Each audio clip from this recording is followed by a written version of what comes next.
should be equal to negative 1/2. So I'd encourage you to check that out on your own. Okay, and in our remaining 2 minutes, I have one last form to tell you about.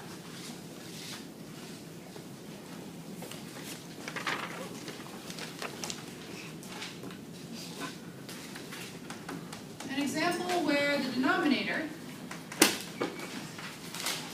has irreducible quadratics. What the heck does that mean?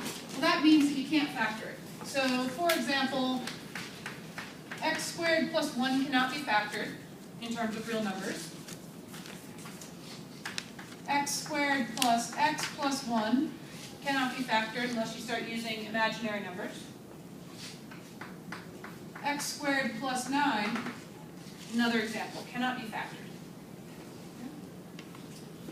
So if I have something like negative 2x plus 4 over x minus 1 squared times x squared plus 1, then when I look at this denominator, I see a repeated linear term, and I see an x squared plus 1, which is irreducible, meaning I cannot factor it. It's an irreducible quadratic. Okay, so to set up my letters, I'm going to start out with my repeated linear term. I'm going to have a over x minus 1 plus b over x minus 1 squared. And then this irreducible quadratic, that guy goes in the denominator, x squared plus 1.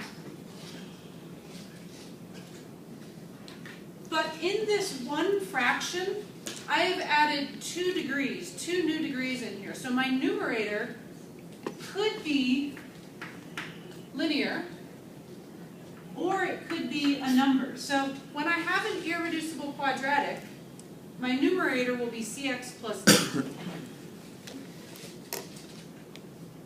And so now I have 4 letters to deal with. Okay, and I'd have to find my common denominators and go on from there. Okay, so irreducible quadratic, cx plus d. Okay, questions or comments about that? So again, that's the stuff, right? Could you explain how you pulled out the x squared, the x, and the constant, where those came from again? So when I look at my left-hand side, what I'm focusing on is the coefficients. So for example, I have a coefficient of 1 in front of my x squared on the left side. I'd better have a coefficient of 1 in front of my x squared on the right side because the 2 sides are equal. Okay. So that tells me that 1 has to be equal to the a plus b.